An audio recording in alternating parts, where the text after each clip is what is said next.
It's a new episode of Real School.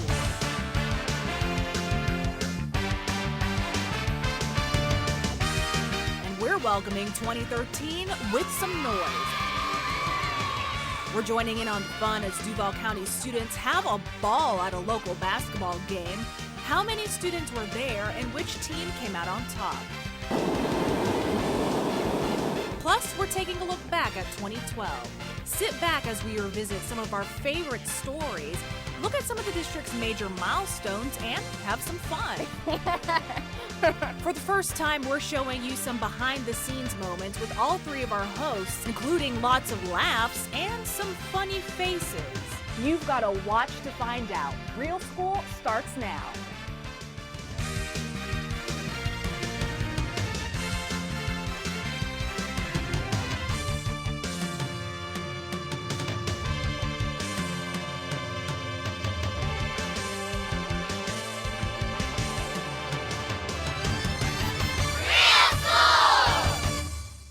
Hello everyone and Happy New Year, and thank you so much for watching this episode of Real School. I'm Vickie Pierre, one of the producers of this show. Now, I know what you're thinking, and do not worry. Vaishnavi, D'Angelo, and Lola are still your hosts. We're just giving them the month off, but I promise you'll be seeing them soon. Wait, what? We're digging into our video vault to show you some pretty interesting video of our hosts. And by interesting, I mean all the funny moments we edited out of the show. We'll get to that in just a few minutes. But first, let's get you caught up on all of the latest news. I'm sure you've noticed we've had some big changes in the district and a lot of really great news. Need a tutorial? Well, we've got you covered. Think of this as DCPS 101, a refresher course on everything you need to know to get caught up on this school year. Before the school year even started, we got great news about school grades. Our former superintendent spoke to the media, revealing the exciting news. Our district was the only one in the state to increase its A schools and decrease its F schools. It was a real reason to celebrate, especially in schools like North Shore Elementary. It's one of many schools that made great progress. It is so exhilarating. It's wonderful. I'm so proud of the teachers, the students. We all pitched in and worked as one huge team. They gave us strategies to do our work, and they just pushed us until we got it right. Speaking of celebrations, the district held one for Read It Forward Jacks at Highlands Elementary School. Read It Forward Jacks officially reached its 1-year mark, which meant a lot of these students got to take home these spiffy backpacks with books. School board members were thrilled to be there and happy to see so many schools making progress. It's about an opportunity to teach and allow the students to go as far as they can. It's just been a wonderful experience, and that's all due to the partners. It's a great feeling to know that our investment is paying off. This school year, we also saw Ed Pratt Daniels, our superintendent for the last few years, retire. He put in 36 years with the district, and with his departure, that meant it was time for a new leader.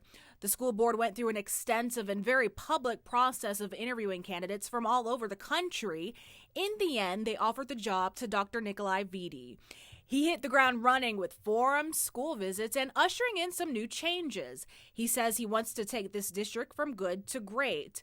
But Dr. Vickie isn't the only proverbial new kid on the block. He's joined by 4 new board members: Cheryl Grimes, Ashley Smith-Juarez, Dr. Connie Hall, and Jason Fisher.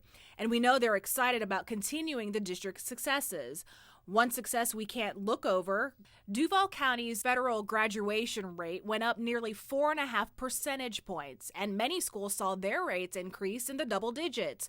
All in all, some great news, but we know we have more progress to go, and Dr. Vickie plans on taking us there. Sounds like a wonderful start to the school year. All right, so I've got a question. What do about 1,000 excited students, 2 teams, and 1 furry mascot all have in common? A good time at a local basketball game, of course. 6 schools, about 1,000 kids in the stands, and 1 exciting game. These Duval County students and their teachers scored free tickets to this basketball game at the University of North Florida. The UNF Ospreys took on the ladies of Bethune-Cookman University. There really wasn't a dull moment for these kids. The score was always pretty close, and they even got some good advice during the halftime show. Always have a positive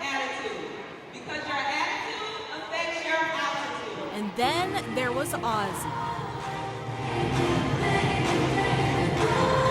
The UNF mascot danced with a teacher and had a little fun on camera.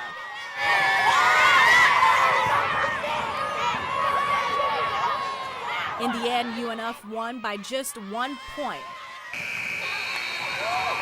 The score 56-55. The basketball team didn't leave the court before giving these students and their teachers some high fives. By the way, each of those kids and their chaperones got to get into that game for free. So I have to say our hosts have done a fantastic job this season, and they've also really come a long way. Remember when we held auditions? Our hosts all did a fabulous job, and it was really fun for us to sit down with each of them to find out why they tried out for the show.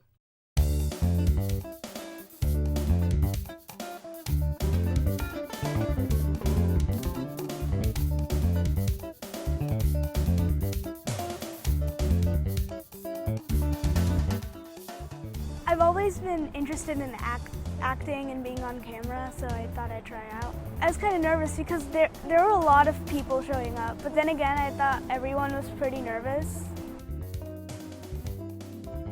At first I wasn't expecting it, so then when I saw it I got really excited.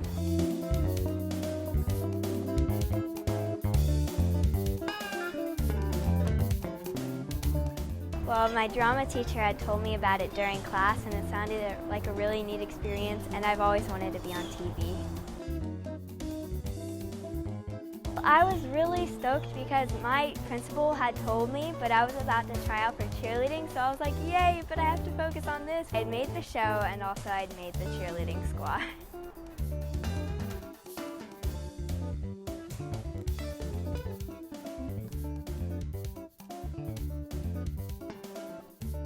I always wanted to be on TV. It's like a dream come true. I jumped out of my seat and did a little silly dance. I'm excited. Now, as wonderful as all of our hosts are, believe it or not, they're human and they make mistakes. So let's take a look at some of their more silly moments, starting with Lola.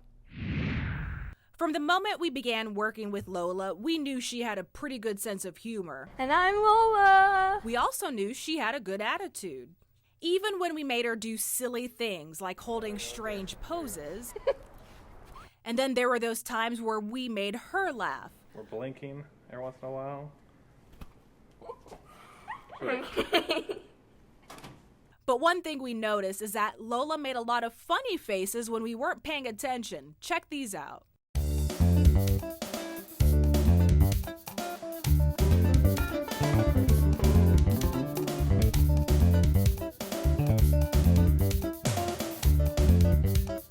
It's okay, Lola. We love working with you. Keep up the great work. We've got a lot more fun stories coming your way, including a look back at some of the great teachers we've met this season. But first, some trivia. President Abraham Lincoln signed the Emancipation Proclamation in the month of January. This freed all slaves living in the Confederate States. Can you guess which year he signed it? Is it A, 1863, B, 1864, C, 1865, or D, 1866? We've got the answer after the break.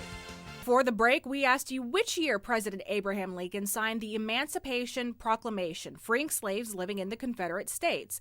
Think you got it? The answer is A, 1863. We really appreciate all of the hard work our teachers put in and day out, and we're always so excited to do stories about them. Take this feature on Anna McReynolds. She teaches at Kings Trail Elementary during the week, but on the weekend, she saves animals. She runs Anna's Angels. She sets up at this Petco in Mandarin and works with other teachers and students to help hurting animals find homes. At last check, she was on her way to placing close to 2,500 pets into homes. We had a chance to watch another teacher, Rick Pinchot, get a huge surprise over at Chetts Creek Elementary School. In the middle of a big assembly, he found out he was nominated for the Presidential Award for Excellence in Mathematics and Science Teaching. Nice. We also met another teacher who scored a big surprise, this time at Andrew Robinson Elementary School. Miss Angela Brown, a fourth grade math teacher, won a huge box of supplies from Office Max. Her principal nominated her for the prize, and we were there as she opened the $1,000 box for the very first time. Speaking of school supplies, we know every teacher needs them. So let's turn to one of D'Angelo's reports for an event that involved hundreds of hardworking teachers getting their hands on some freebies. It's one of the few times you'll see this many teachers in one place. In fact, a lot of them brought fans with them just to stay cool in the summer heat. So why are they here? Well, my expectation is to get in there and get what I need, supply for my classroom. And why are they here so early? What time did you get here this morning? 6:15 a.m.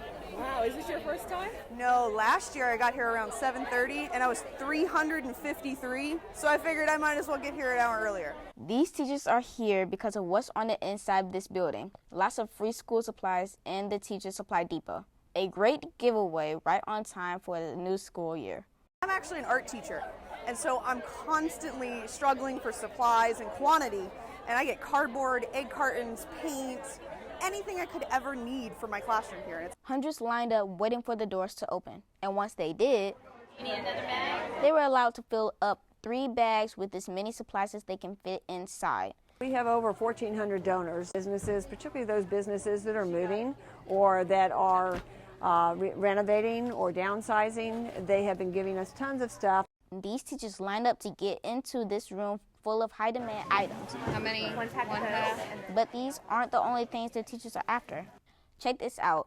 Teachers can get trophies, pill bottles, ribbons, blended turf, or they can get into this room where volunteers have collected bra straps that can be used for making arts and crafts. Yeah, I'm looking for, anything for the classroom, any binders, any, organization, things that I could use. Maybe some stuff to decorate the classroom, to keep it organized and kind of make it, a collective environment. Once teachers have shopped to their heart's desire, volunteers load everything into their cars. Teachers say they leave feeling satisfied, knowing they just saved a lot of money. I usually spend on average $800 a year just on odds and ends, but if I didn't have this, easily $2,000. Easy. But also knowing everything they get here at the depot will help their students learn and grow this school year. By the way, the Teacher Supply Depot is open all year round for Duval County Public Schools employees. To get a list of dates, visit duvalschools.org. Since we just heard from D'Angelo, I think now's a good time to take a look at his funny moments. D'Angelo Moore may be the only guy on Real School, but he doesn't let that intimidate him. In fact, D'Angelo's always smiling. See? Hi, I'm D'Angelo.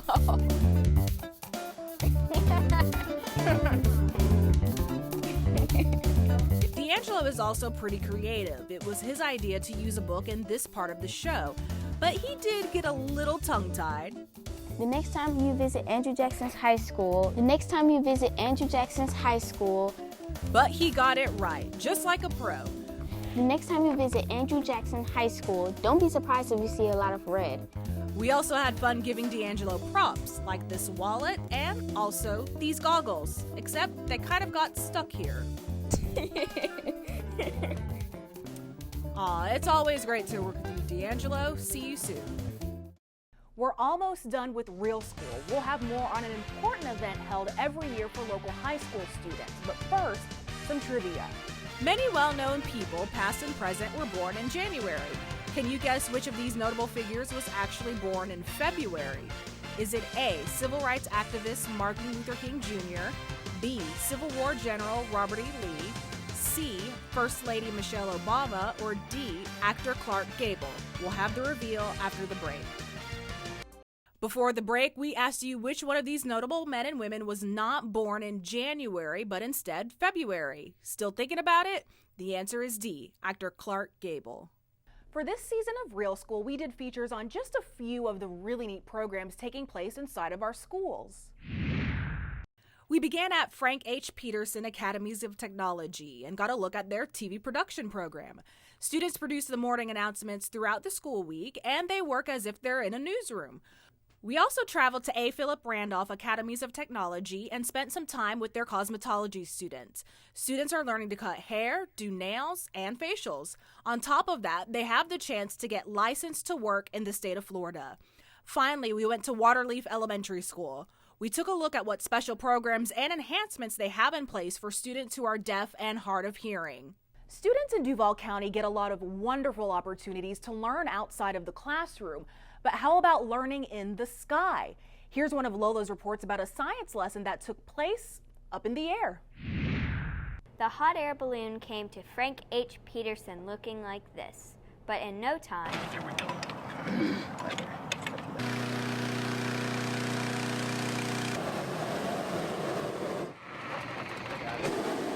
this hot air balloon was up and ready for liftoff.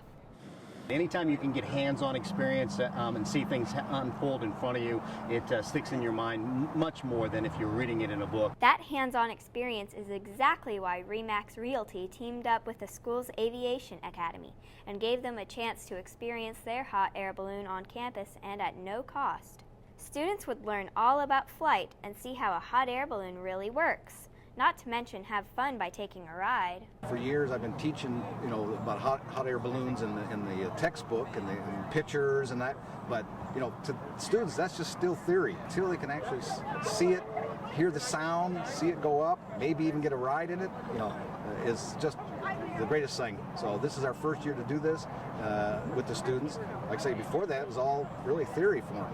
Aviation instructor David Venters said he's worked with RE/MAX in order to make this opportunity a reality.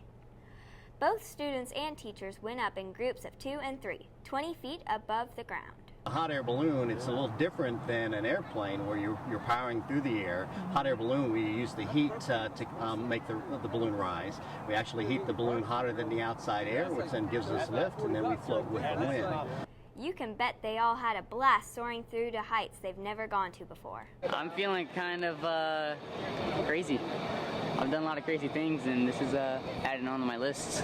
That's Keith Minerva, a senior at Peterson. And this is the view from the balloon. Pretty cool, huh? He thought so too. We're actually studying lighter than air flight in my aviation class, and it's pretty cool to do it because it's like you experience what the very first people that did that, what they felt.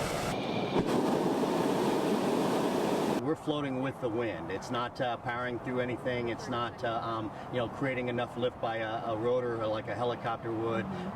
You're literally floating with the wind. So it's smooth. It's very calm. We saw dozens of students and staff take off in the hot air balloon. Even Principal Barnes took a ride. In the end, this ride proved to be one a lot of people say they will never forget. Getting a real-world experience for me, that's the greatest part about being in aviation. You get more hands-on real world than you would in more professions. So, yeah, it's great. As we get ready to wrap up this episode, we want to remind you of a story that is always important all year round. It's about the dangers of drinking and driving. Here's Vaishnavi's report from the Morocco Shrine Center. From the broken glass to the beat-up car and the shattered windshield, it's hard not to believe that this dramatic scene isn't real. But just ask these first responders. What we're going to do is demonstrate for you the reality of what we see day in and day out. And they'll tell you reenactments like this are very close to the truth, which is why they've invited so many students to attend the STUD rally. STUD is short for Stop Teen Underage Drinking. They want to get a strong message across. Don't ever consume alcohol and then get behind the wheel of a car and drive, under no circumstances. A group of students were asked to pose as victims. You can see they're covered in makeup resembling blood, as if they were just involved in a drunk driving accident. You experience exactly what the law enforcement and medics and all of them have to do in a situation like that. And I think, for everyone seeing it to know, see how it feels. Real firefighters use the jaws of life to pry students out of the mangled vehicles. And at the same time, I want you to come in and touch the tip of the finger to the tip of the nose, just like this. A state trooper conducts a field sobriety test on the teen posing as the drunk driver. It's the hardest part of my job is to notify next of kin. 2 o'clock in the morning, 3 o'clock in the morning, you're knocking on the door, telling a loved one that their family passed away. As these first responders work to get students to safety, They remind students that they are literally racing against time. They say victims who are injured in crashes have a better chance of survival if they can get from the scene to surgery in less than an hour. It's very eye-opening to me as a senior in high school, being in those years of school and experiencing like drinking and seeing people drinking and driving off and not realizing what the effects it could do to you. As if the scene weren't realistic enough, this Trauma 1 helicopter from Shands flew in, showing students that ambulances aren't always enough.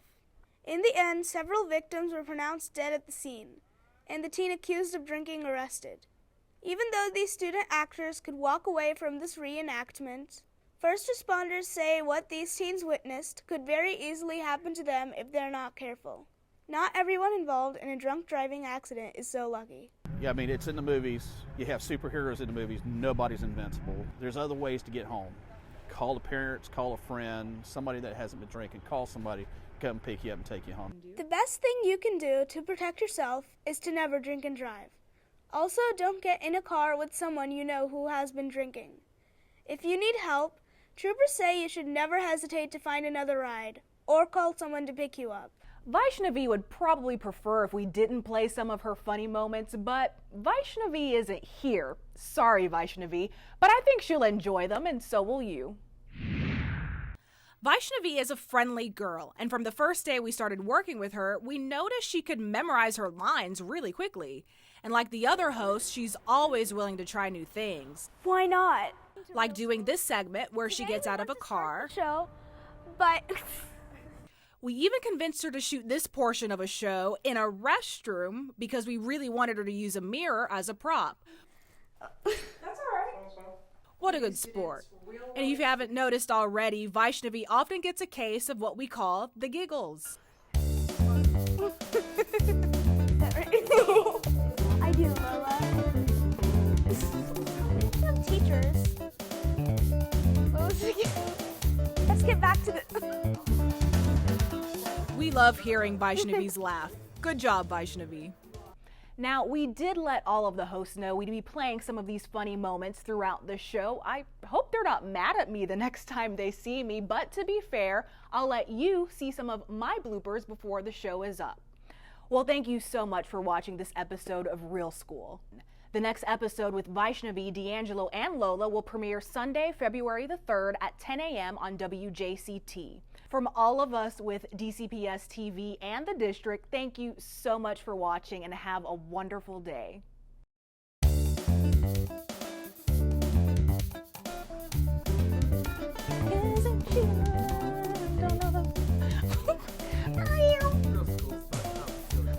Here's Vaishnavi's...